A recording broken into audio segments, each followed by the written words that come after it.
Rafael, você só pode estar brincando comigo. Você realmente teve coragem de aparecer aqui? Eu tenho uma reunião. Uma reunião? Rafael, olhe ao seu redor. Você tem ideia do que esse lugar é agora? Do que eu sou agora? Irmão, acho que você errou o andar. Acho que não errei. Tem certeza disso? 4 anos. 4 anos e você ainda aparece com o mesmo terno surrado, agindo como se pertencesse a um lugar que não é seu. Ronaldo, tire ele daqui. Agora, Ronaldo. Tiago sorriu para mim. O sorriso de um homem que já achava que tinha vencido. Você devia ter ficado no seu canto. Alguns de nós nasceram para isso. Outros não. Não há vergonha em saber a diferença. Antes de fazer isso, você devia perguntar ao seu marido por que o nome dela está em cada transação fraudulenta que essa empresa processou nos últimos 2 anos. Tirem ele daqui. Meu nome é Rafael Andrade, e antes que essa história avance mais um passo, preciso ser honesto com você sobre uma coisa. Ou não sou um homem que foi injustiçado e se levantou para se vingar. Não é isso. Sou um homem que passou 4 anos em silêncio, enquanto o mundo presumia que eu estava acabado. E existe uma diferença enorme entre um homem que não tem mais nada e um homem que simplesmente escolheu não mostrar as cartas ainda. 4 anos atrás, Camila e eu éramos casados. 5 anos juntos, 1 ano e meio como marido e mulher. Eu era analista financeiro, bom no que fazia, genuinamente bom. Mas nunca liguei muito para a encenação que vem junto com o sucesso. Eu não ia aos eventos certos. Não usava o relógio certo. Não falava alto sobre o que eu estava construindo, porque estava concentrado demais em realmente construir. Camila queria mais do que isso. Não exatamente mais dinheiro, mais reconhecimento, mais a sensação de que a vida que ela levava era visível para as pessoas certas. Ela era afiada, determinada e ferozmente ambiciosa. Nada disso eu jamais usei contra ela. O que eu não conseguia lidar era a coisa que ela mais queria. A sensação de que estar ao meu lado significava alguma coisa nos ambientes que importavam para ela. Ela me dizia que eu não tinha ambição. Eu dizia que só media isso de um jeito diferente do dela. Tivemos essa conversa tantas vezes que ela deixou de ser conversa e virou uma parede. Foi então que ela conheceu Tiago Bastos. Não vou me alongar em como ele se infiltrou. Homens como Tiago não se anunciam, não chegam com sinais de alerta piscando. Chegam com uma paciência estudada e uma atenção cuidadosa aos detalhes, e encontram as palavras exatas que acertam a ferida exata que você carrega em silêncio. Ele disse a Camila que ela merecia mais, disse que eu a estava segurando. Se posicionou como o homem que finalmente lhe daria acesso à vida que ela buscava. Menos de 1 ano e meio depois do nosso divórcio ser finalizado, ela se casou com ele. Eu soube por um contato em comum. Não liguei. Não mandei nada. Voltei para minha mesa, abri 3 empresas que eu vinha monitorando havia 13 meses e tomei uma decisão que já vinha adiando havia tempo demais. Foi ali que nasceu a Andrade Capital. Não vou detalhar cada movimento que fiz nesses 4 anos, mas posso dizer que fui cuidadoso, fui paciente e entendia uma coisa sobre empresas em dificuldade que a maioria das pessoas não entende. O problema raramente está no negócio em si. O problema quase sempre está nas pessoas que o comandam. O Grupo Aurora não era diferente. Quando o identifiquei pela primeira vez como alvo de aquisição, parecia uma empresa que simplesmente tinha crescido além da própria estrutura. Os números contavam uma história na superfície, mas por baixo, os padrões de fluxo de caixa não se sustentavam. A receita estava subindo, mas era alimentada por contratos que desmoronavam sob qualquer escrutínio. Fornecedores sem endereço físico, consultorias sem funcionários rastreáveis, contratos de serviço cobrados a 3 vezes o valor de mercado. Comprei participação silenciosamente através de uma série de empresas intermediárias. Quando alguém na Aurora percebeu que havia um novo acionista controlador, eu já detinha a maioria das ações. Eu poderia ter entrado no primeiro dia e me apresentado. Não fiz isso. Não porque eu quisesse fazer teatro. Não porque estivesse esperando o momento perfeito para humilhar alguém. Esperei porque precisava entender quem estava por trás da fraude antes de me mostrar. Se eu aparecesse cedo demais, o arquiteto de tudo aquilo apagaria os rastros e desapareceria. E o que estava acontecendo dentro daquela empresa era sofisticado o bastante para eu saber que a pessoa por trás disso já tinha planejado exatamente esse tipo de fuga. Então fiquei quieto, observei.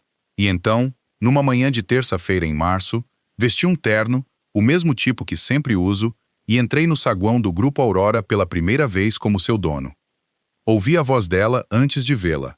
Não a de Camila, de outra pessoa. Uma voz de mulher, clara e firme, cortando o silêncio de mármore do saguão da Aurora. Eu tinha acabado de atravessar a entrada principal quando percebi que vinha da direção dos elevadores, ficando mais alta a cada segundo. Eu não fiz nada de errado. O que eu fiz foi documentar transações que deveriam ter sido sinalizadas há 13 meses. 2 seguranças a seguravam pelos braços, não com brutalidade, mas com firmeza. Do tipo de firmeza que diz: isso já foi decidido, e sua cooperação é só uma cortesia. Ela não estava cooperando. Vocês estão cometendo um erro, ela disse, sem pânico. Precisa. Como se estivesse lendo um relatório. Os fornecedores desses contratos não existem. Não há funcionários, não há escritórios físicos, não há nada. A voz de Camila veio do corredor à minha esquerda. Ela entrou no saguão, devagar, deliberadamente, do jeito que alguém caminha quando quer que a sala registre sua chegada. Isso já foi resolvido. Não foi resolvido. Disse a mulher, Patrícia Nunes.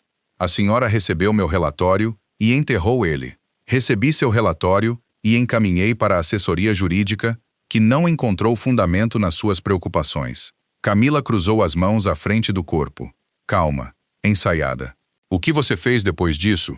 Copiar dados internos para um dispositivo pessoal sem autorização? É isso que está sendo resolvido agora. Eu fiz backup das evidências porque tinha medo de que sumissem. Você roubou propriedade da empresa.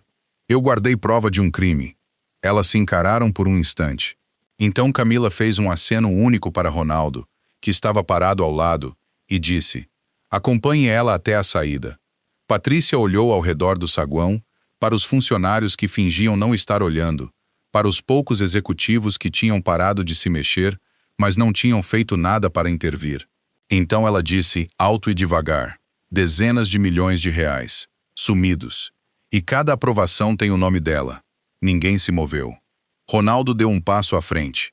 Patrícia deixou que a conduzissem para fora, mas antes de chegar à porta, virou-se e varreu a sala com os olhos uma última vez.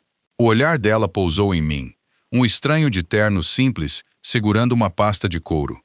Ela não sabia quem eu era, mas algo na expressão dela mudou, como se tivesse me arquivado para depois. Então ela se foi. Fiquei ali processando o que tinha acabado de testemunhar. Patrícia Nunes não tinha sido histérica. Não tinha sido irracional ou difícil. Tinha sido exatamente o que uma compliance officer deveria ser. Metódica, documentada, disposta a dizer a coisa desconfortável em voz alta numa sala cheia de gente paga para olhar para o outro lado. E ela tinha acabado de ser expulsa do prédio por isso. Aquilo me disse mais sobre o estado dessa empresa do que 2 meses de análise financeira. Bem, a voz de Camila, dirigida a mim dessa vez. Ela me examinou do jeito que se examina algo que já se possuiu, não com saudade, mas com o desprezo tranquilo de alguém que já se atualizou. O olhar dela foi dos meus sapatos ao meu paletó e depois ao meu rosto. E o que quer que tenha encontrado nesse inventário confirmou o que ela já acreditava. Rafael Andrade, ela disse. Quer me dizer o que está fazendo no meu prédio? Atrás dela, Tiago apareceu vindo do corredor. Paletó sob medida, postura tranquila. O porte de um homem que atravessa salas como se elas tivessem sido organizadas com antecedência para sua chegada. Ele apoiou a mão no ombro de Camila e me estudou com uma atenção concentrada que não tinha nada de casual. Ele estava calculando. Ali mesmo, nos primeiros 10 segundos, ele estava calculando. Já vi esse olhar antes. Não nele, mas em outros homens em outras salas. Era o olhar de alguém que precisava saber exatamente quanto eu sabia antes de decidir o próximo passo. Eu tenho uma reunião, eu disse, com o conselho. O sorriso de Camila não chegou aos olhos. Vamos ver. Fernanda Vilela entrou no saguão 3 minutos depois. Caminhava com a economia de uma mulher que tinha passado 20 anos entre tribunais e salas de reunião, e havia muito tempo parado de encenar urgência para a plateia de quem quer que fosse. Colocou a maleta sobre o balcão da recepção, entregou um único documento à recepcionista e falou sem olhar nos olhos de mais ninguém na sala. Fernanda Vilela, advogada da Andrade Capital.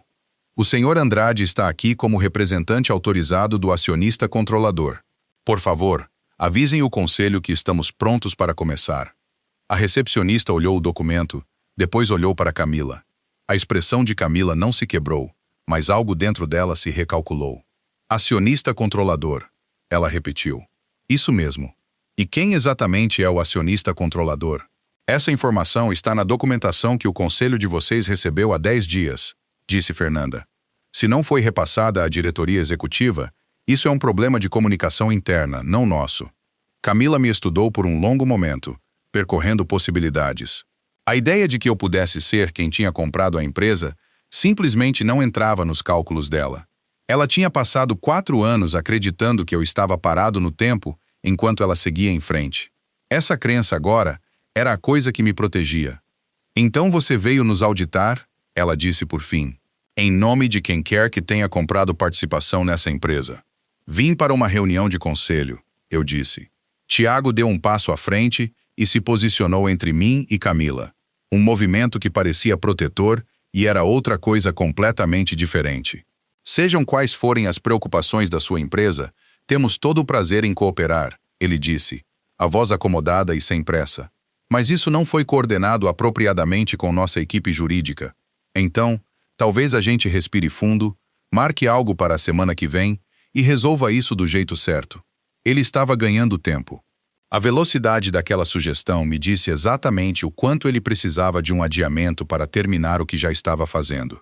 O acordo que o conselho de vocês assinou nos dá o direito de iniciar uma revisão operacional completa dentro de 21 dias após o fechamento, disse Fernanda. Estamos no 18º dia. Silêncio. Estou propondo uma revisão de 50 horas, eu disse. Acesso total a registros financeiros, contratos com fornecedores e comunicações internas. Gostaria da cooperação de todos os chefes de departamento. Tiago puxou Camila levemente para o lado. A voz dele era baixa, mas audível. Ele está usando o acesso de acionista para se vingar de você. Isso é pessoal. Não deixe ele fazer parecer outra coisa. Camila se recompôs. Fosse qual fosse o grau de crença nele, a alternativa, ser vista como alguém que o ex-marido conseguia abalar, era pior para ela do que qualquer outro resultado. Ela escolheu a opção que a fazia sentir no controle. Tudo bem, 50 horas, mas todo pedido passa pelo meu escritório primeiro. Nada sai daqui sem minha assinatura. Não é assim que funciona uma revisão independente, disse Fernanda. É assim que funciona no meu prédio, disse Camila. Deixei passar por enquanto. Enquanto o saguão retomava o ritmo normal, dei um passo para o lado e checei meu celular. Uma mensagem de um número desconhecido, enviada de fora do prédio, com carimbo de 3 minutos antes. Não deixem eles mudarem os servidores. É lá que está tudo. PN. Olhei através da entrada de vidro. No estacionamento, Patrícia Nunes estava parada ao lado de um carro, observando o prédio. Ela tinha mandado aquela mensagem enquanto a segurança a escoltava para fora. Respondi com 2 palavras. Eu sei. Depois guardei o celular no bolso e fui procurar o conselho. Fernanda segurou meu braço no corredor antes que eu virasse a primeira esquina. Você podia acabar com isso agora mesmo, ela disse baixinho. Diga quem você é. Mande tirar os 2 antes do almoço. E o Tiago desaparece antes do jantar? Eu disse. Ele já tem tudo planejado para isso. Preciso que ele acredite que ainda tem tempo. Ela me olhou por um momento. Depois soltou meu braço e seguimos para a sala do conselho. Quero contar uma coisa sobre Tiago Bastos, que levei um bom tempo para entender completamente. Ele não era impulsivo. Não era imprudente. Tinha a paciência particular de alguém que decidira, muito cedo, que a melhor forma de tomar algo era passar tempo suficiente, garantindo que as mãos de outra pessoa estivessem segurando aquilo quando o chão desabasse. A primeira empresa de fachada da rede dele tinha sido registrada 3 anos antes de ele sequer conhecer Camila. O contato do corretor de dados, o mesmo que ele usaria depois para vender o banco de clientes da Aurora, Já existia antes do primeiro encontro deles. Ele tinha mapeado a saída antes de identificar a entrada. Camila não era o começo do plano. Era o mecanismo. Ele a encontrou porque precisava de alguém com acesso executivo, confiança institucional e uma vulnerabilidade específica que ele soubesse explorar. A ambição dela era visível, mas não era isso.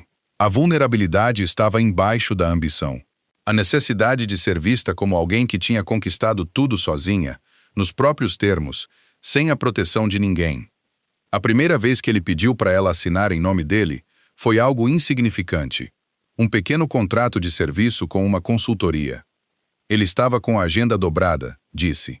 Ela tinha mais autoridade naquela sala do que ele mesmo, disse. Ele fez parecer um reconhecimento. Ela assinou. Ele não comentou mais sobre aquilo. Não voltou a mencionar. Só anotou discretamente o nome dela no arquivo e seguiu em frente. Nos meses seguintes, ele repetiu o padrão. Sempre com uma explicação razoável. Sempre moldurado em torno da força dela. Toda vez que ela hesitava, ele usava o mesmo ponto de pressão. Não quero que pensem que você precisa do seu marido para tomar decisões. Ela nunca percebeu isso como um padrão. Ela sentia aquilo como respeito. No momento em que cheguei à Aurora, o nome dela estava em cada transação sensível que a empresa tinha processado em 2 anos.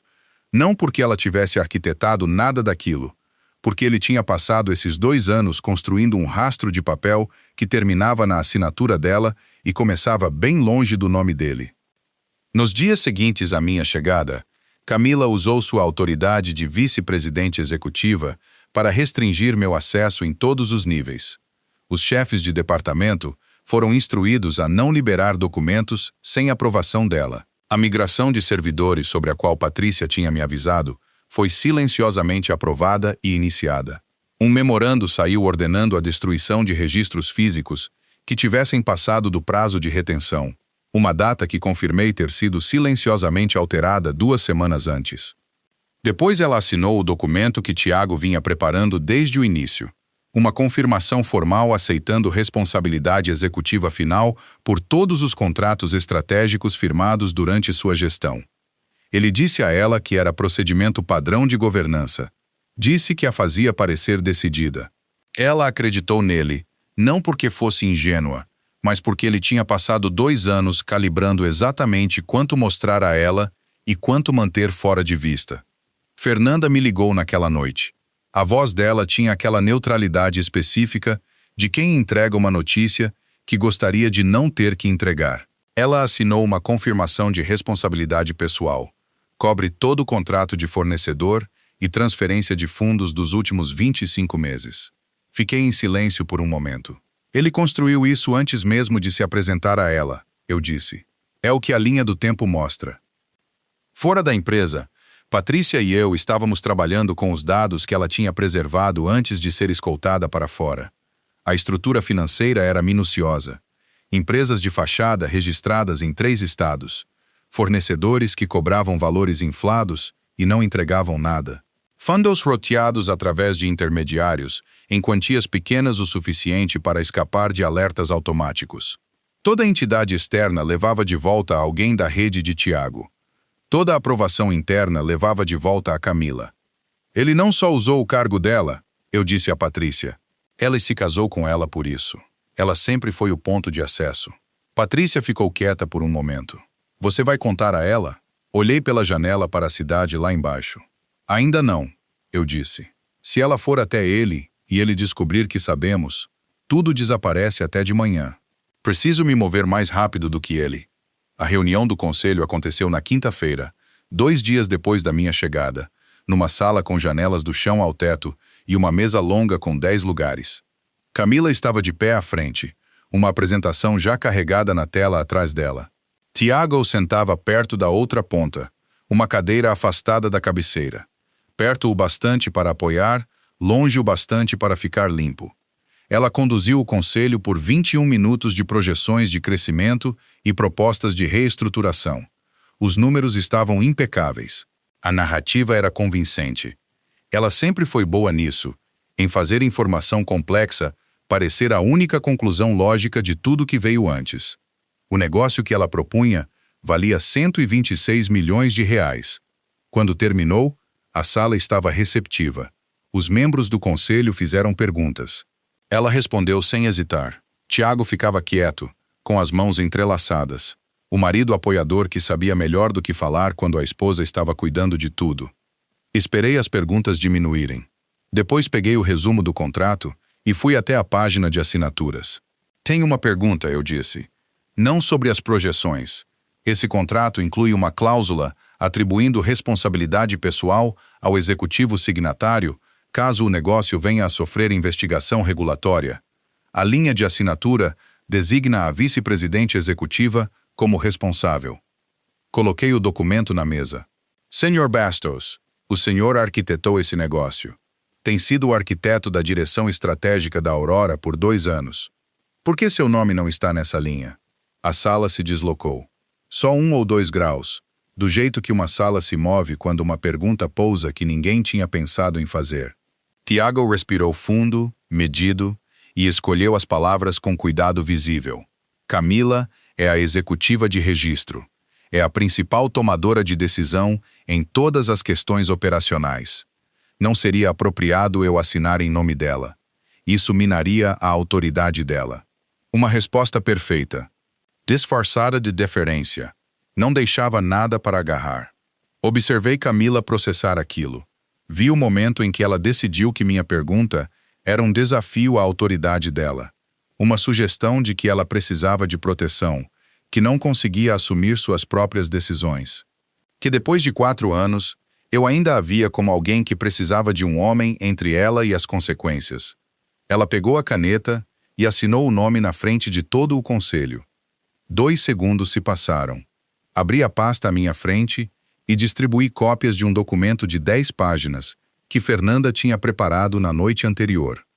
Fundo de investimento principal, indicado como parceiro nessa reestruturação, tem vínculos financeiros diretos com 5 empresas de fachada. Essas empresas não têm funcionários, não têm endereços físicos, não têm histórico verificável de serviços. Nos últimos 25 meses, elas receberam coletivamente 30 milhões de reais do Grupo Aurora. Uma tela na parede do fundo ganhou vida. O rosto de Patrícia apareceu, conectada remotamente. As transferências estão documentadas, ela disse. A voz dela era firme. Tenho os arquivos originais.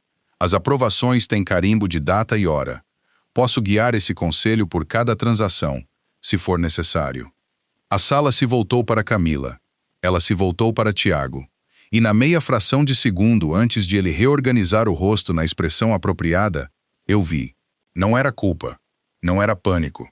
Era o ajuste quieto e ensaiado de um homem executando um plano que já tinha repassado centenas de vezes na cabeça. Eu dei recomendações, ele disse. Cada aprovação, cada autorização de transferência, cada assinatura de contrato. Foram decisões de Camila. Isso está tudo documentado.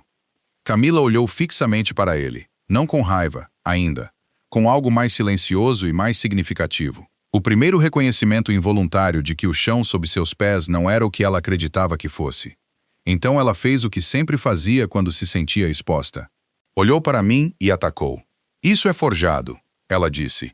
Ele tenta minar essa empresa desde que entrou pela porta. Isso é pessoal. Sempre foi pessoal. Fechei minha pasta. Camila, eu disse baixinho. Baixo o bastante para não ser para a sala. Não estou aqui para te machucar. Ela não acreditou. Não estava pronta para isso. Ele se moveu dentro de 34 horas depois da reunião do conselho. Mais rápido do que eu tinha previsto, o que me disse que aquilo que eu tinha apresentado ao conselho tinha comprimido o cronograma dele de formas que ele não tinha calculado. Ela iniciou a transferência dos ativos líquidos restantes para uma conta offshore estruturada através de uma subsidiária que eu ainda não tinha rastreado. Contatou o corretor de dados para finalizar a venda do banco de clientes da Aurora. E o segundo passaporte, obtido através de uma residência legal que ele tinha estabelecido anos antes de se apresentar a Camila, agora estava ao lado de uma mala quase pronta. A saída estava preparada muito antes de a entrada se fechar por completo. Ele foi até Camila e disse que ela precisava controlar a narrativa. E moldurou aquilo como estratégia. Disse que a evidência parcial que eu tinha apresentado ao conselho ia circular. que os membros iam comentar, que se ela deixasse a narrativa se formar sozinha, ela seria o centro do problema. A única forma de se proteger, ele disse, era falar primeiro. Estabelecer que aquilo era uma investigação de má-fé, conduzida por um ex-marido em conflito com uma vingança pessoal. Ela acreditou nele, porque nada do que ele tinha demonstrado em 2 anos de casamento lhe dava motivo visível para duvidar. A coletiva de imprensa aconteceu na sexta-feira seguinte.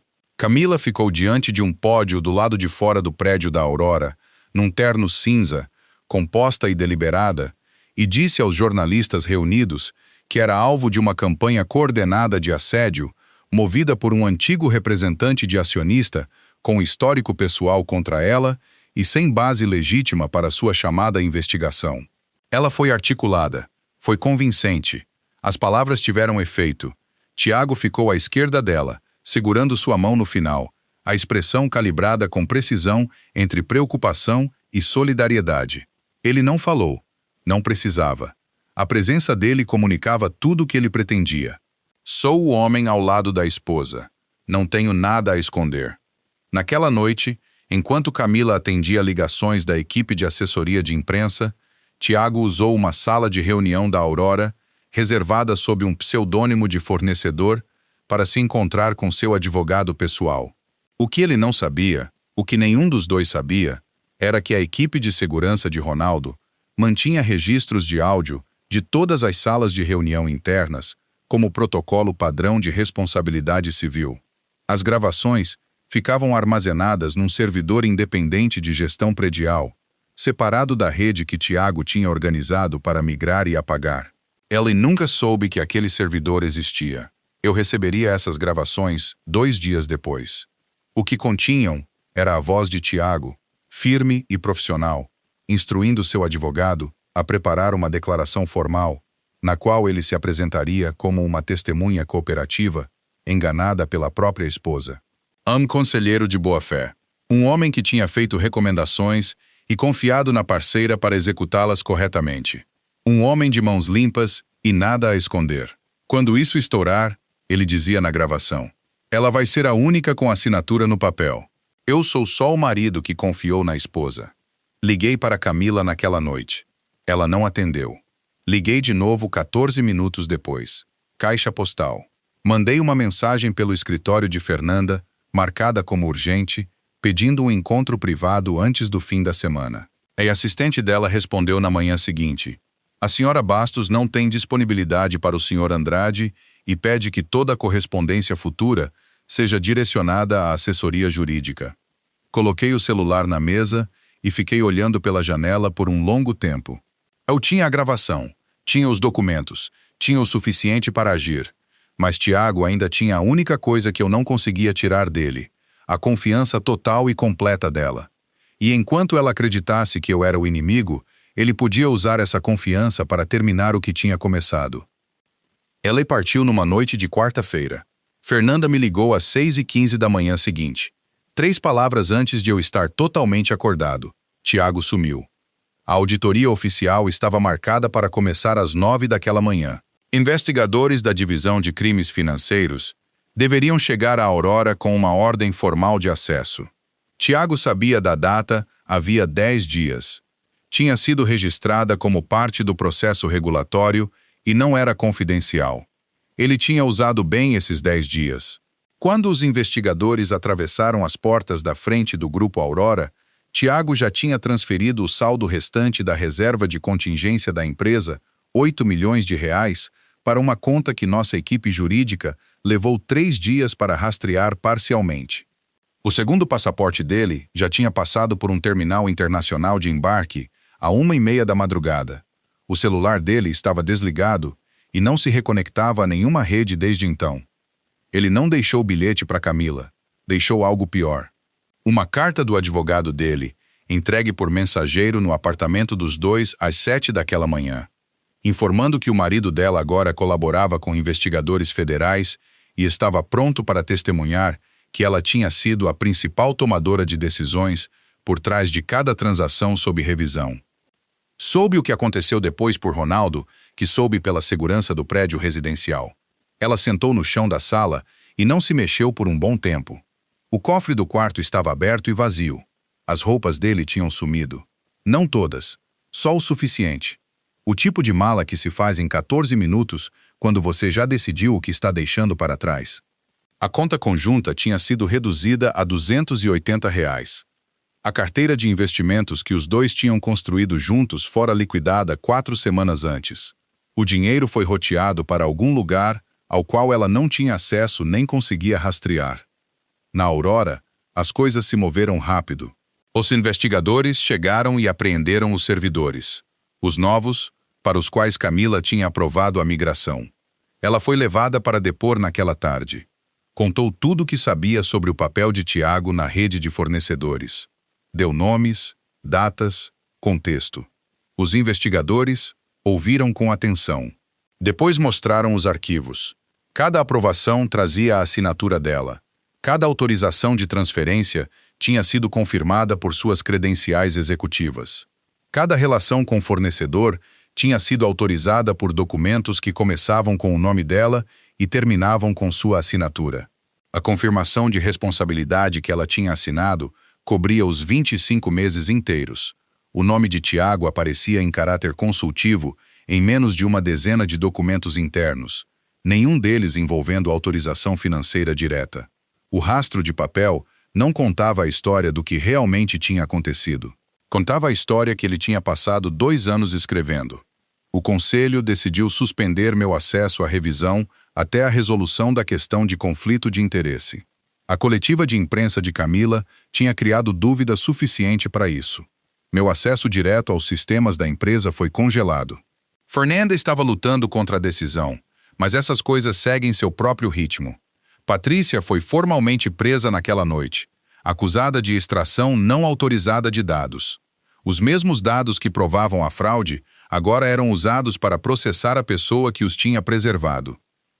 Sentei no escritório naquela noite com tudo espalhado à minha frente. As gravações, os mapas financeiros reconstruídos, os registros das empresas de fachada, e entendi com clareza que tinha todas as peças e quase nenhuma forma de usá-las. Meu acesso estava suspenso. A testemunha-chave estava presa. O homem que tinha construído toda aquela estrutura estava num avião e a mulher prestes a ser acusada como arquiteta de tudo estava sentada numa sala de interrogatório, acreditando genuinamente, até aquele momento, que o marido a amava. Pensei em ligar para Fernanda. Em vez disso, fiquei no silêncio e aceitei o peso de ter visto aquilo chegando e não ter me movido rápido o bastante. Depois peguei o celular e comecei a fazer ligações. Ela veio até mim numa manhã de sexta-feira, sem avisar, sem mensagem por advogados. Apareceu no saguão dos escritórios da Andrade Capital às 8 da manhã, usando o mesmo terno cinza da coletiva de imprensa, e disse à recepção que precisava falar comigo. Minha assistente me mandou uma mensagem de uma linha. Camila Bastos está aqui, diz que é urgente. Pensei sobre aquilo por mais tempo do que esperava. Depois mandei que a deixassem subir. Ela entrou no meu escritório e sentou sem ser convidada. Mesmo ali, mesmo com uma intimação federal na mão e tudo que tinha construído em pedaços ao redor dela, ela não esperou que lhe oferecessem uma cadeira. Algumas coisas não saem de uma pessoa, independente do que aconteça com ela. Colocou a intimação sobre a mesa entre nós e me olhou. Preciso que me diga que você não mandou isso, ela disse. Eu não mandei. Ela sustentou meu olhar procurando a mentira. Não encontrou porque não havia nenhuma. Quem mandou? Seu marido. A palavra pousou de um jeito diferente agora. Observei ela absorver aquilo, o leve enrijecer ao redor dos olhos, a respiração que ela puxou e segurou meio segundo a mais que o normal. Me conte tudo, ela disse. Do começo ao fim. Então contei. Falei sobre as empresas de fachada registradas antes mesmo de eles se conhecerem. Falei sobre o padrão, o primeiro contrato, o elogio, a assinatura, o silêncio, e depois a repetição ao longo de 2 anos. Falei sobre a confirmação de responsabilidade e para que ela tinha sido desenhada. Depois peguei meu celular e toquei 28 segundos da gravação de áudio de segurança do prédio. A voz de Tiago na própria sala de reunião da Aurora, instruindo seu advogado sobre o que preparar. Quando isso estourar, Ela vai ser a única com assinatura no papel. Eu sou só o marido que confiou na esposa. Ela ouviu 2 vezes. Depois ficou muito quieta por um momento. A quietude de alguém absorvendo algo que reorganiza tudo o que entendia sobre os últimos 2 anos de vida. Ele me escolheu de propósito, ela disse. Não era uma pergunta. Sim, antes mesmo de nos conhecermos. Sim, por causa do meu cargo. Por causa do seu cargo. Da sua ambição. E porque ele entendia exatamente como fazer você sentir que fazer o que ele precisava era ideia sua. Ela olhou para a janela. A cidade seguia em frente lá fora, indiferente a tudo que acontecia naquela sala. Bateram na porta. Ronaldo Pires entrou. Eu tinha ligado para ele na noite anterior. Ele colocou um hard drive sobre a mesa. A segurança do prédio mantém registros de áudio de todas as salas de reunião internas, disse, olhando para mim. Protocolo padrão de responsabilidade civil. Está em todo o contrato de locação. As gravações alimentam um servidor independente de gestão predial, completamente separado da rede que foi migrada. Fez uma pausa. Tiago pediu e recebeu a lista completa dos sistemas que sua equipe estava migrando. Esse servidor não estava na lista porque não faz parte da rede corporativa. Ela nunca soube que existia. O que tem nele? Camila perguntou. 30 dias de gravações. Eu disse. Incluindo a noite anterior à auditoria, quando seu marido usou uma das suas próprias salas de reunião para instruir o advogado sobre como te colocar como responsável por tudo. Camila olhou para o hard drive, não tocou nele. Liguei para Patrícia na mesma sala. Ela tinha sido liberada por conta própria, aguardando revisão. O backup externo, eu disse. Conte a ela o que você encontrou. A voz de Patrícia veio pelo telefone, firme e clara. 6 meses atrás, quando encontrei as irregularidades pela primeira vez, pedi que nossos auditores cruzassem nossos registros internos com as cópias de dados mantidas pela nossa seguradora de responsabilidade civil. Ela disse. Seguradoras mantêm cópias independentes como exigência de cobertura. Está no contrato. Esses dados estão no servidor da seguradora. Tiago nunca teve acesso a isso. Não acredito que ele soubesse que existia. E esses dados nos dão os registros originais das transações, eu disse, antes de qualquer coisa ser migrada, movida ou apagada. Tudo, disse Patrícia. Carimbos de data e hora, credenciais de origem, tudo. Olhei para Camila. Esse é o quadro completo. O que Tiago construiu, como ele construiu, e exatamente como colocou o nome de você em cada peça disso. Ela balançou a cabeça devagar. Preciso que você me ajude, ela disse. Vou colocar cada peça de evidência que tenho na frente das pessoas certas, eu disse. Isso inclui tudo que mostra o que Tiago construiu. Também inclui tudo que mostra o que você fez enquanto isso era construído. Ela me olhou. Você suspendeu a Patrícia, eu disse. Não foi o Tiago, foi você. Ela veio até você 3 vezes com documentação, e você mandou tirar ela. Você assinou a ordem para destruir os registros físicos. Você aprovou a migração dos servidores. Você assinou a confirmação de responsabilidade. Mantive a voz firme. Tiago te manipulou. Isso é real. Ele mirou nos seus pontos cegos, e era muito bom nisso, mas as decisões continuaram sendo suas. Ela ficou quieta por um longo tempo. Ele me fazia sentir que assinar aquelas coisas era como eu provava que era forte. Ela disse por fim. Toda vez que eu hesitava, ele emoldurava minha hesitação como fraqueza. Eu sei. Eu não sabia o que ele estava fazendo. Isso eu também sei. Então por quê? Porque a Patrícia sabia que algo estava errado, eu disse. Ela não tinha o quadro completo, mas sabia o suficiente para falar alguma coisa. E você escolheu não ouvir, porque ouvir significava admitir que algo na sua vida não estava certo, e você não estava disposta a fazer isso. A sala ficou em silêncio. Ela não discutiu. Isso me disse mais sobre onde ela realmente estava do que qualquer coisa que pudesse ter dito. O que vai acontecer comigo? Ela perguntou. Você não vai ser acusada como arquiteta. As evidências deixam isso claro.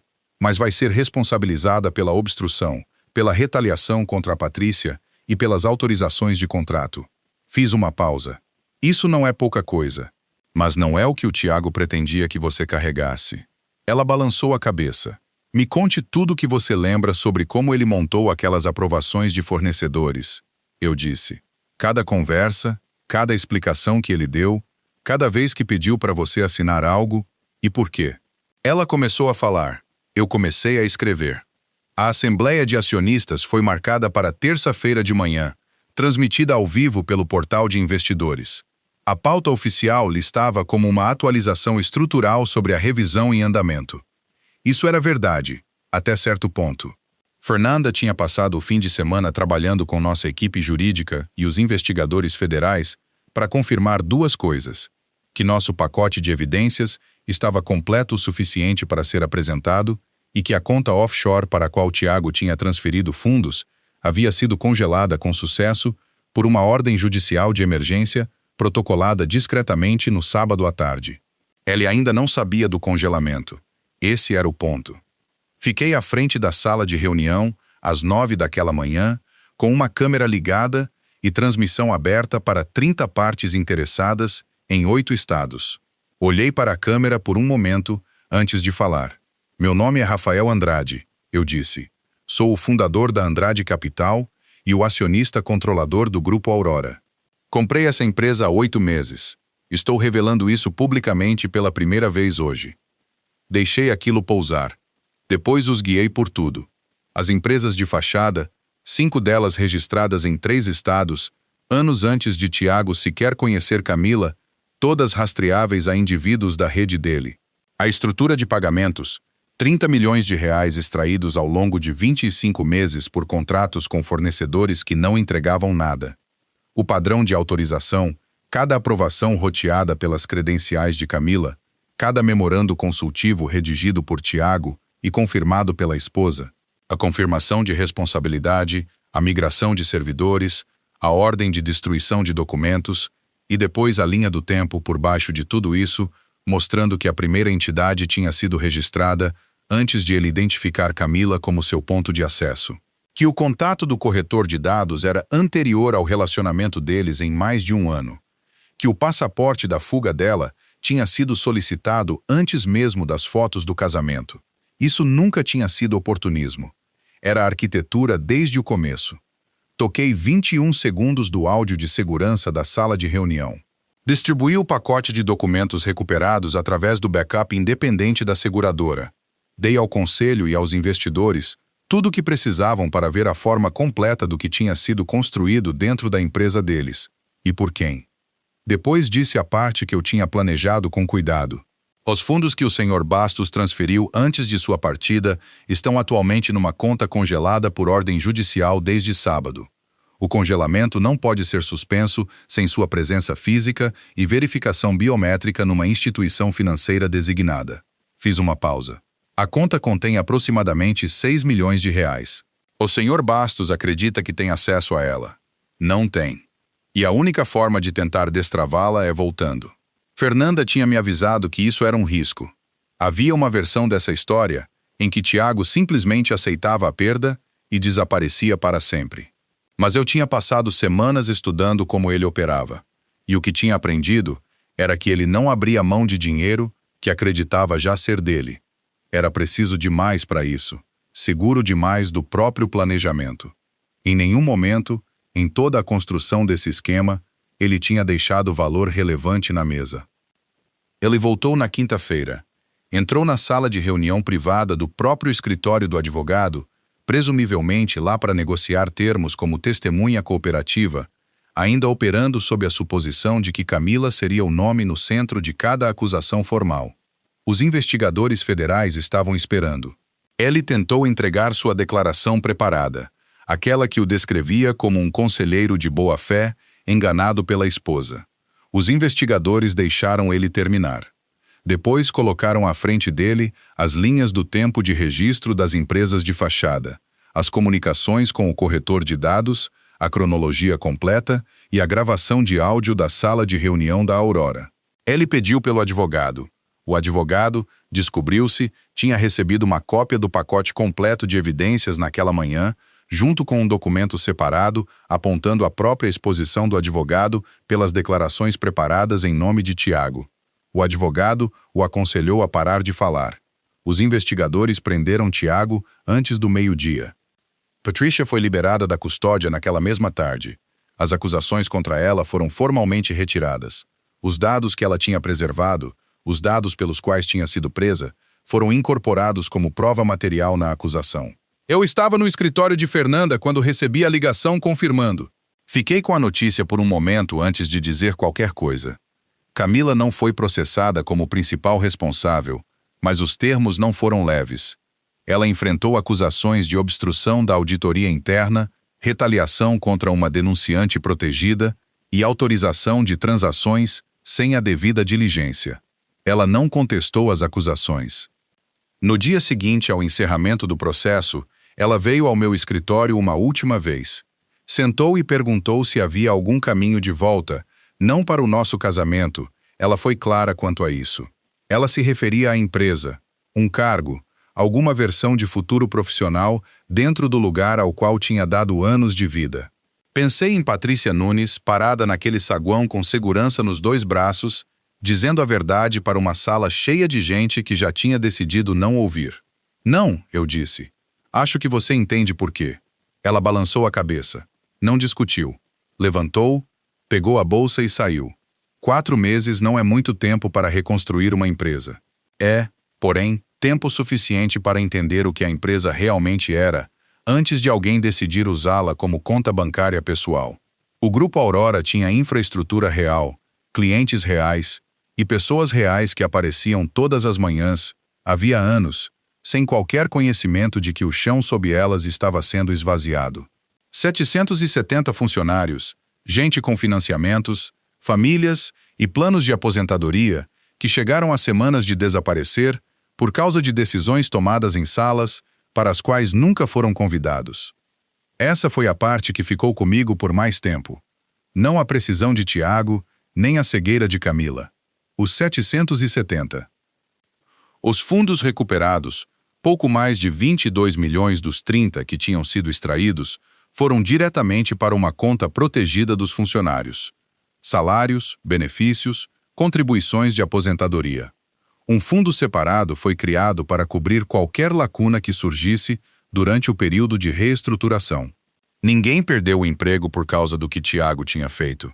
Essa foi minha primeira condição quando comecei a trabalhar com o Conselho no plano de recuperação. Patrícia Nunes se tornou a primeira diretora independente de compliance da empresa. Quero ser específico sobre o que esse título significava na nova estrutura, porque o título sozinho não capta tudo. Ela respondia diretamente a um comitê de supervisão externo, sem nenhuma camada intermediária entre ela e eles. As avaliações dela não podiam ser bloqueadas, atrasadas ou anuladas por nenhum executivo. O cargo dela estava protegido contratualmente de um jeito que tornava qualquer retaliação, formal ou informal, uma questão de consequência jurídica imediata. Ela tinha sido escoltada para fora do prédio, com segurança nos 2 braços, exatamente por fazer esse trabalho. Eu queria garantir que, se ela precisasse fazer de novo, fosse o prédio a se mover, não ela. Ronaldo Pires conduziu o novo programa de treinamento de segurança. Um mandato direto.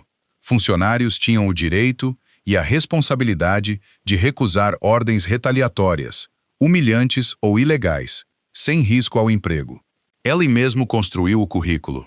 Me contou depois que tinha revivido a manhã em que escoltou Patrícia para fora mais vezes do que conseguia contar. Eu disse a ele que o fato de ainda se lembrar era exatamente o motivo de ele ser a pessoa certa para o programa. Thiago Bastos foi condenado em 6 das 8 acusações: fraude financeira, lavagem de dinheiro, roubo de dados proprietários, conspiração criminosa e conspiração para obstrução de justiça através do enquadramento deliberado de outra pessoa. Essa última acusação foi a que a defesa dele mais lutou e mais perdeu. Os advogados argumentaram por meses que ele tinha apenas feito recomendações e confiado que a parceira as executaria corretamente. As linhas do tempo de registro, a gravação de áudio e 33 e-mails internos recuperados do backup da seguradora contaram ao júri uma história diferente. Camila se reconstruiu devagar e sem ajuda de ninguém ligado aos anos da Aurora. Aceitou um cargo abaixo de sua qualificação, numa empresa de médio porte em outra cidade e trabalhou sem a estrutura de um marido poderoso ou uma sala com vista para se apoiar. Soube disso em fragmentos, por Fernanda, por Ronaldo, por algum contato ocasional do setor. Não entrei em contato. Não foi crueldade. Algumas pessoas precisam descobrir quem são quando ninguém está olhando e ninguém está contando pontos. Não achei que minha presença ajudaria nesse processo.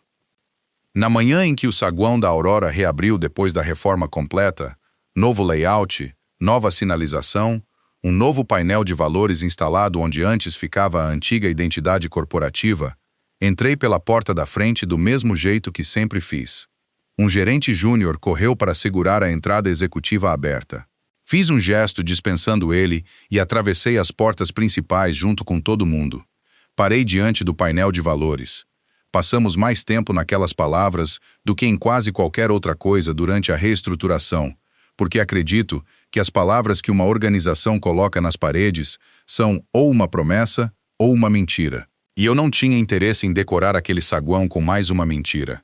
Ninguém está isento de responsabilidade só porque foi usado por alguém pior. Li uma vez. Depois fui até o elevador e subi para trabalhar. Eu não tinha voltado para provar nada a Camila.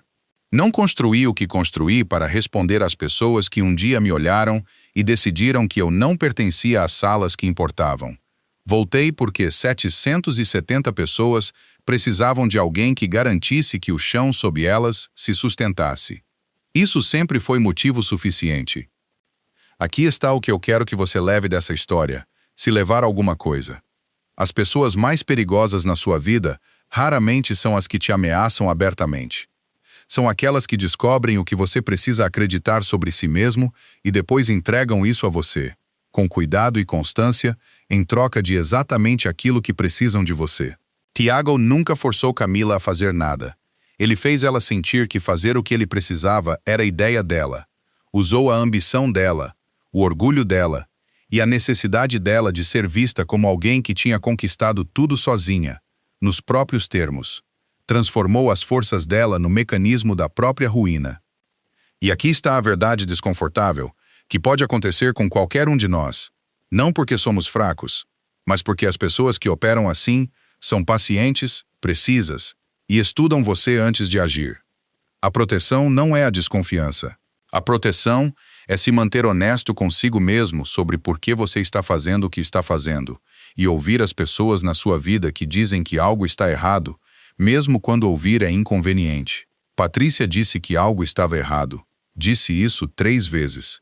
A sala não estava pronta para ouvir. Não seja a sala. Se essa história significou alguma coisa para você, eu adoraria que você se inscrevesse. Isso realmente ajuda meu canal a continuar existindo. Toda semana eu trago histórias como essa, contadas do começo ao fim.